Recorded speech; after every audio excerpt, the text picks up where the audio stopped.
Let's see if we can get some questions for the two of you.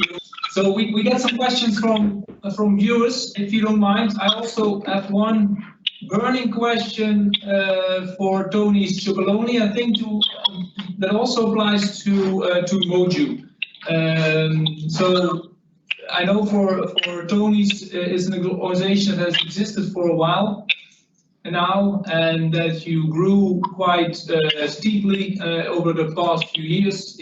I think you're considered a fairly significant player by now. At the same time, you hear in the news stories that the slavery in the chocolate business is still probably as big as it was a number of years ago. Is that frustrating for you? What are your thoughts on how little or how difficult it is to actually have a big impact? It's ridiculously frustrating, I can tell you. But I would not consider us a significantly big enough player yet, though. I mean, we are market leader in the Netherlands, but we are tiny on the big scope of a big scheme of things. I do think, though, that what I see is that our impact hopefully is bigger than our relative revenue, because consumers are listening, awareness is growing, and also initiatives are growing, but the problem on the ground isn't being solved yet. So there's this really for us is the year also where the gloves come off. This is really about putting pressure not only on organizations to take their responsibility, but also on governments to take their responsibility when it comes to putting laws in place, etc. So there really needs to be laws in place when it comes to, let me put this one back up again so you can actually be part of that change, because I think consumers need to sign this petition. Because then governments will have to listen. So there needs to be due diligence done by companies and proven there's no human rights violations in their value chain. So yes, there is change going on, but it's not going fast enough. And indeed, the NORC report that just came out this week shows that over the last 5 years there has not been an improvement. So instead of all the voluntary agreements and all the branch agreements, yes, we'll make voluntary changes. They don't. So there needs to be pressure on them by lawmakers and by consumers that they need to change their ways. And if not, then they need to be off the shelves. I think retailers also have a responsibility there. I mean, they put stuff on shelves. And a wise man half a year ago somewhere said, if you want people to stop producing crappy stuff, then consumers need to stop buying crappy stuff. Yeah. Okay. Thanks. How is that for you, Roel? Do you have also that same? I mean, totally different background and totally different environment. But do you also have these frustrations in your own? You're trying to deal with climate change, the CO2 emissions, things like that. Also huge topics. Is it sometimes a little bit frustrating for you as well that your impact is only small, or do you think that shouldn't hold anyone back at all? Yeah, I think it's for me as a person, it's very, very frustrating seeing. I can actually cry if I see all these forests being cut down still. Also, the fact that with what you actually saw, this development with Corona, that basically we were talking with about 40 large corporates that were interested in making more impact with our notebooks. That I actually said, well, basically, Corona is there now. This is a topic that we get back to after Corona, which, of course, the notebook's not gonna save the world. But in the end, I think the sustainability part, I really felt it was something that came second. You know, well, I think it should come first, which gives me, for me as a person, where I try to stick to is just the fact that I just try it. That's what I'm saying to myself. At least we are planting trees. Just keep on going. At least we are doing something, and just hope that I can plant a seed in someone's head about sustainability or improving the world, or plant a seed to grow a new tree, to create new nature, or one of those two. And every seed planted is one. And we just keep on going from there. Okay, thanks. And so there's a number of questions from our audience. I'll just pose them and tell who it's for.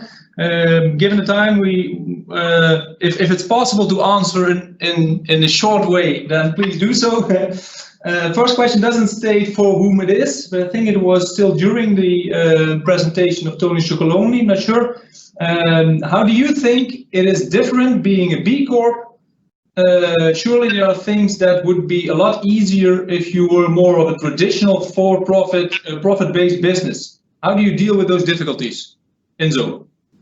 Well, I think B Corps are still for-profit, and the good thing is, but they're also benefit corporations, so there's more than just profit. So these are not philanthropic organizations, these are commercial organizations that say that there's a larger cause than just seeing financial success as a goal. They see financial success as a means towards a goal. So in our case, that's 100% slave-free chocolate. But for Yoni or for Dopper or for Mud Jeans, it's a different cause. But it's more than just financial success. And I think B Corps is a great example of very inspiring companies that embrace that concept. Yeah, would you say that the difference then between traditional for-profit and B Corp or for-purpose organization, whatever you call it, is actually not that big? Well, they're both commercial. Yeah. It can be very big. The fact is that for some reason, in a couple of generations, financial success has become such an end goal for people and for organizations. Whilst you can take your money to the grave, but it does fuck all for good. So it's better to do something right with that financial success that you have. And I strongly believe, I'm commercial, I'm an entrepreneur, and I strongly believe in the powers of commercial companies. And I also believe that the only powers that are strong enough to get us out of the shit pile that we brought ourselves into are the same forces that got us there. So commercial forces. Okay. And I think we can do a lot of good with it, but unfortunately many companies still don't see it that way. Thank you. Question for Roel. How do you write on the notebooks? Practical question, with usual pens and pencils and erasers? So you get delivered, the book comes with an erasable pen, and that one can be refilled. And then the erasing goes with any wet cloth, but you'd also get a wet cloth with the book. Okay, and what is the stone paper made of? What is that? How is that made? So they use waste stone from mines. That stone is grinded into a powder, and that is 80% of the stone powder is binded with 20% HDPE, which is recycled plastic. And once it's in the form of stone paper, there's a cradle-to-cradle certificate, which means it can be, once it's used, it can be remade into new stone paper. Nice. Okay, thanks. I see that Ynzo is already answering questions in the chat as well. Maybe do you have anything to add to the answer in the chat, Ynzo, for the difference between sustainable cocoa farming and non-sustainable cocoa farming?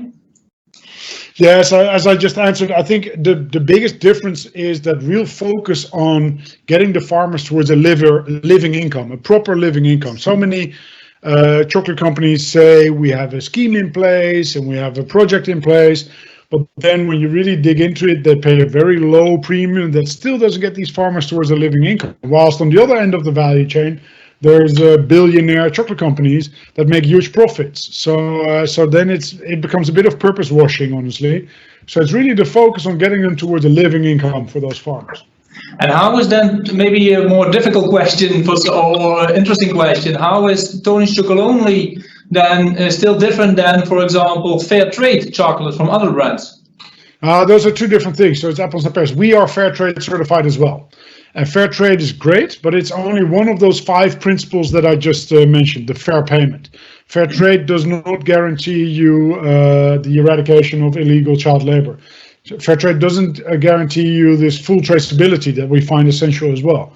So it's great, don't get me wrong. I mean, so often, once every 2 years, a report comes out and a journalist makes it into the conclusion that certifications suck, but they don't. They're good, but they're not good enough. I always compare them to getting your driver's license, right? You're legally allowed to drive a car on the road, but you're not a proper driver yet. So it needs to be a beginning instead of an end point. Okay, thanks. Question for Roel. See also remark. Nice, can't buy until Sunday. We'll definitely buy it once I get back to the Netherlands. That could apply to both the products, eh? So you can do that for a Mojo notebook and for Tony's Chocolonely. A question, yes, again about the stone paper. I think we can't get into too much detail probably right now. But an interesting one is, do you actually have a relationship with the people who are involved in the production process, or is it something that you buy elsewhere? Roel? So we are actually buying from the Dutch importer of stone paper.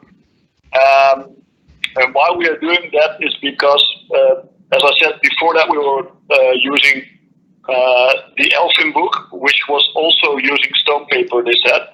However, the production chain was very intransparent.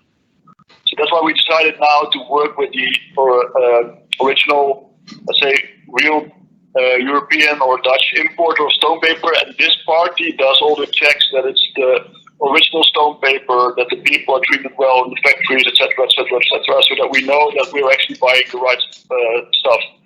Okay.